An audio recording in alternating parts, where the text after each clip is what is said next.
So you just got some amazing results from one of your clients, the kind of results that everybody should know about. So what's the first thing you did? Most likely somebody said, hey, we should do a case study on them. Everybody agreed, and then things stalled. No one actually heard about the amazing results that you captured for your client. After 14 years in B2B marketing, I've seen this so many times. Great customer stories happen every single day, and no one hears about them because case studies take a long time, they take a lot of internal resources, and things just fade away. This is the exact moment where companies start losing money. Capturing just that one story could have brought in more clients, created more content, more visibility, and more trust with your audience. And it didn't. Today, I'm going to show you exactly how to take one amazing client story and turn it into results that actually drive more business, visibility, and trust. Before we get into how to actually do this, I want to talk about one of the biggest mistakes that most marketing teams make, and that's not capturing the story while it's hot. There's 4 things that will disappear faster than these chocolate chip cookies. The first thing is emotion. Emotions fade significantly over time. Number 2, specificity. The details mysteriously seem to disappear the farther away from the story actually occurring. 3, the contrast between the before and the after state. Somehow people just magically forget how hard things were before they found the solution. And the last thing is momentum. You want to capture results and stories while they're happening or just after they happen, because that gives you momentum for the next project, the next thing. It's exciting. You want to keep that alive, right? Let's take this cookie, for example. If I take a bite of this right now, that's delicious. I'm going to tell you all about how gooey it is. I love the salty flakes on top. Obviously, the chocolate's melting in my mouth. But if you ask me in a couple weeks, oh, how was that cookie? I'm going to say, oh yeah, that was a good cookie, right? But because you're asking me now, right after I took a bite, I'm going to have more detail. I'm going to have more to share. I'm probably going to be much more excited because I'm hungry and this cookie is delicious. In order to capture these stories while they're still hot, you need to set up triggers for your business. Set up a reminder that once a certain email goes out, once a certain project goes live, that you're reaching out to your customer asking for that story, asking them to have a conversation and share their experience. Because those emails, those Slack messages that say, hey, I'm so excited, this was live, this was great, those are wonderful in the moment, but you're not utilizing those stories to actually grow your business and create momentum for your marketing. The best way to capture these conversations is going to be video. It's not just about the words that your customer is saying, it's how they're saying it. It's the inflections in their voice, the pauses, the thoughtful moments where they're thinking of the answer to say. That's what you're trying to capture and convey to your audience, that there's something authentic and a real story behind what's being said. And then obviously you can take the transcripts and create quotes for your website or wherever you want those written forms to live. But there is a right way to capture these testimonials, because you don't want it to feel like somebody's sitting down and performing a story. You want it to feel conversational. In fact, that's how most really good content creators create content and hooks. They drop you into the story right in the middle. It may start with, and that's when I realized I had lost $50,000. And all of a sudden, you want to know how this random person online lost $50,000, right? And we know this in real life too. Let's say you're in a restaurant and you're walking by a table and you hear, and then I saw the text messages. All of a sudden, you're walking a little slower. You want to know what's going on. You want to know the tea, right? That's the same concept that we're trying to create with these customer testimonials. That's your hook, the intrigue. What happened? You almost want to tease the end and then tell the story. And I like to send the questions ahead of time. That way people can start thinking about what they're going to say. And you never want them to actually script out what they're going to say. I had one instance where an interviewee scripted out everything that he wanted to say and then had to say every line 10 times because he wanted it to just be perfect. It's not supposed to be perfect. It's supposed to be natural. Another reason that I like to send the questions in advance is that people can remember specifics about what happened. Sometimes when you ask somebody something and they're not expecting it, the answer is, oh yeah, it saved us a lot of manpower. But maybe the story is, yeah, we had 5 full-time people on the team, and now we're only having 2 people work on this project part-time. Then you're able to get more details. It feels real, like you can actually relate to that story with the specifics of what happened, right? I also like to make sure that every time I hop on these interviews is that I'm taking the time to make people feel comfortable. Hey, how are you? Tell me a bit about yourself. Let's get to know each other. Those little icebreakers, those random small talk questions make people feel a little bit more comfortable. And then maybe you can share some things about yourself, and then it becomes a conversation. People feel that they can open up to you in a way that they wouldn't otherwise if you just hopped on and said, hey, what happened? Tell me this, tell me that, right? Another thing that happens when you're in a conversational interview is that you're able to dig a little deeper. So somebody may say a statement and you can say, well, tell me more about that. Or how much time did that actually save you? And then it doesn't feel like an interrogation, it feels more curious. And that curiosity is what allows you to tell a really great story. The numbers allow you to prove results, but it's the story that allows your future customers to see themselves working with you. So if you're a founder-led business or the one in charge of most of the client communications, you're probably not the best person to be conducting these interviews. Because if you ask somebody, hey, tell us about the engagement, what did you like, what did you not like?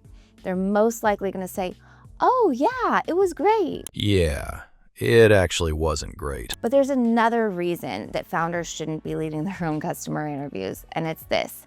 Sometimes knowing too much makes you ask too little. And I'm going to tell you exactly what I mean by this, because your customer might say, oh yeah, reporting was a nightmare. And you would say, oh yeah, right, that was awful.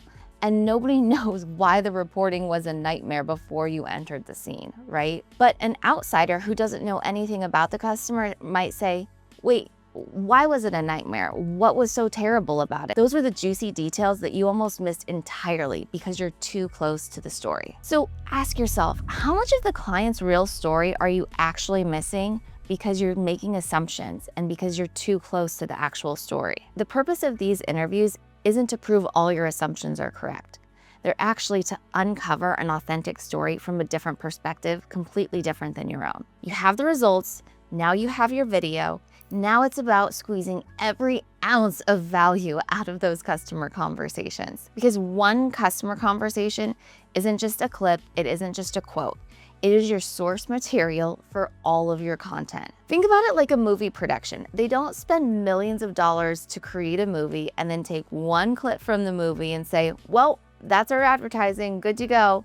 No, they take multiple shots, multiple clips, multiple sound bites to create different ads, different social media posts, different hype material. It's not just about that one 30-second clip. Cut, print, check the gate, moving on. You already did the hard part of creating the results and capturing the story. Now, this is where AI comes in. We have this human, authentic conversation, and now we can create workflows and optimize the way that we're using this material. You can create AI-generated clips. You can produce clips for YouTube and Instagram and TikTok and use this material more than just in one place. And remember, you're gonna get tired of this content long before your prospects do. Just because you see material multiple times doesn't mean they do.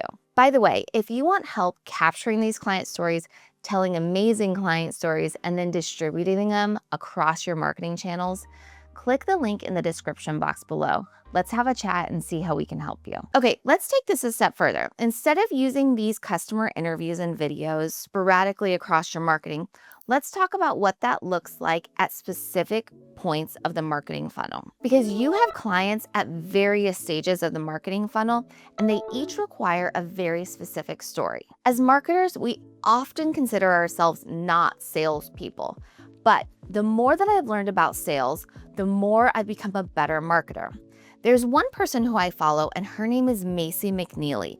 She has this concept called the bridge of belief. And the concept is that your customer is over here, and they have their own beliefs about the product, the problem they have, and you're over here. You have different beliefs because you've already solved the problem, right? You're the expert, and they're still in a problem state. So how do you get your customer, your potential customer, across this bridge so that they believe the same things that you believe? And that's going to happen in different stages. So they may be over here and they're saying, I have a problem, right? That's what they believe. Sometimes they don't even realize they have a problem and maybe they're way over here, right? You know I don't have a problem with that. The next thing is that they need to say, okay, I need to solve this problem, or this is a solvable problem, right? And one thing to add about solvable problems, sometimes you can have a pain point or a problem and you can live with pain and discomfort pretty okay, right? But if you have a business problem, if it's tied to the bottom line, that becomes something you actually have to solve for. Maybe the next step would be is there's a solution for this problem. Or the next step is, oh, there's a handful of companies that can help me solve this problem. And then the last one is obviously, oh, these people understand and have helped people like me, and they can help me solve my problem. Now you've taken them from a problem state of belief to your expertise and what you believe. So something to think about is when somebody's in a problem state, you need to be telling stories about their problem, about empathy. They're naturally going to be a little bit more emotional. As you cross the bridge of belief, your stories need to be a little bit more concrete, maybe have more numbers in them, more stats. That's why you'll see we helped them grow X% next to a conversion form on your website, right? When you have those numbers, that's more conversion centered, like customer stories. Whereas over here, you really want to capture those emotions and create trust through there. So here's why all of this actually gets you more business. It's what I like to call customer in the loop marketing. Most businesses market themselves from the inside out. What does leadership want to say? What does sales want to say? What does CS want to say? Okay, marketing, go and tell that message. But that's not actually messaging that's going to resonate with your clients. So we start from the outside in. How does your customer speak? What are the things that they're saying? What are the feelings that they have? What are the stories that they believe? And then let's take that to create messaging that creates unity and trust. Because at the end of the day, they don't really care about the features in your product. They care about what those features help them accomplish. Is it more revenue, more time, less chaos? What are you actually providing for your customer beyond, oh, look at what this button does? The thing is you're not going to actually be able to know the real value of your product from inside the jar. You can't read the label from inside the jar. So the more you talk to your customers, the more you're going to be able to create messaging that resonates with your audience. So instead of them landing on your website and having to figure out, okay, what does this company do? They're thinking, wow, they get me. They understand what I'm going through. And that creates trust. And trust is the name of the game right now. Here's the one thing to take away from this. Your client results are only as good as the story you tell and what you do with that story after the fact. If you want help turning your client results into a consistent system that brings in new business, click the link in the description box below. We'll have a call and chat through how to create a system that works for your marketing team. And if you want more advice like this, I condensed 14 years of B2B marketing experience into one video. That's on the screen now. Go ahead and watch it. See you there.